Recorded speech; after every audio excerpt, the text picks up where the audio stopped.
আসসালামু আলাইকুম। বিদেশে আসছি ১ বছর হলো। ১ বছর ভালো কিছুদিন হইছে। তো আমার এক চাচাতো ভাই হঠাৎ করে একদিন ফোন দিছে। যে, "ভাই কি অবস্থা?"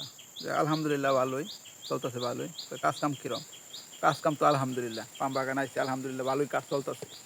তো হঠাৎ করেই ফোন দিল। আমি তো একটু অবাক হয়ে গেলাম যে ৪ মাস বন্দি আছিলাম। মানে এক ঘরে বন্দি আছিলাম। জেলখানা না জেলখানার মতোই আরকি। তো তখন কেউ ফোন দেয় না, কেউ খোঁজখবর নেয় নাই। তো এখন কাজ করতেছি। হঠাৎ করে ফোন দিল। কাহিনী কি? কিছু একটা তো আছে নিশ্চিত।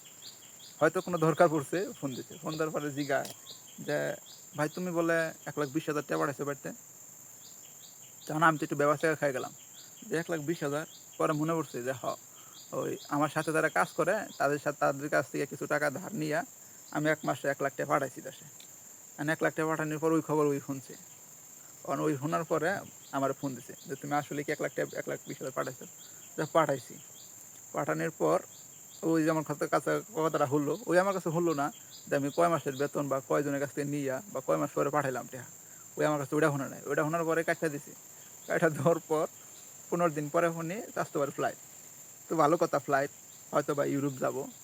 ওই ইউরোপ না গেলেও ধরো ভালো কোনো একটা দেশে যাবো। দেশে গেলে ইনশাআল্লাহ ভালো কাজ পাবো। যাতে ওর দিনকাল ভালো চলে এবং কি মাস ৫০,০০০-৬০,০০০ কামাই করা হয় এটাই প্রত্যাশা করি। তো হঠাৎ করে উনি আমার না গেল মালয়েশিয়া যাবো।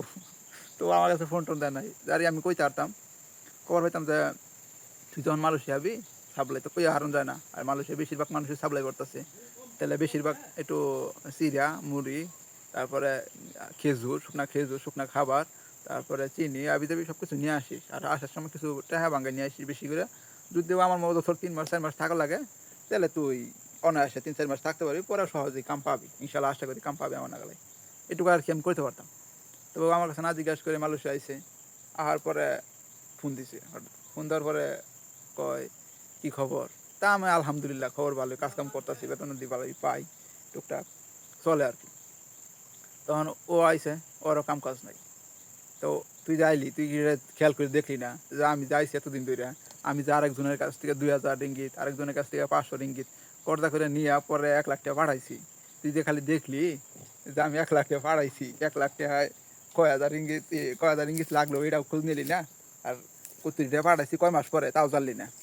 ১২০ দিন যে আমি বইয়া রইলাম, এখনো কাজে আমি কোনো কাম-কাজ পাই নাই। তাহলে হেটার কি কোনো দাম নাই? হেটা কি অন্যান্য চিন্তা চালা তোর? তুই যে ভুকুত করে আয়া পড়লি ৳১,২০,০০০ গল্প হইনা। তো আইসো এখন ভালো করো। এটা আমার কথা না, আমার আরেকটা বন্ধুর কাহিনী। যে বললাম আমার কাছে দেইখা খুব ভাল লাগছিল তাই শেয়ার করলাম। ভালো থাকবেন সবাই।